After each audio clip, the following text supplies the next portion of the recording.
එයාලට පේනවාද ලස්සනම ජොලී ආයක් තියෙනවා. ඉතින් මට මේ ටික අක්කා කෙනෙක් ගෙනත් දුන්නේ. එයාලා ඉන්නේ නවනගරේ. ඉතින් එයාලට කුණ අඩුව නිසා ගොඩාක් හානි වෙලා තියෙනවා. එයාලට තාම වතුරත් නැහැ.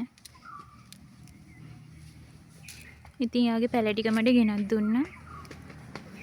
හදාගෙන සේල් කරලා සල්ලි දෙන්න කියලා. ඉතින් ඒ ටික දැන් ලස්සනට හැදෙනවා. මම මේවා මුලින්දම්ම මීඩියා එකේ දාලා හදලා තියෙන්නේ.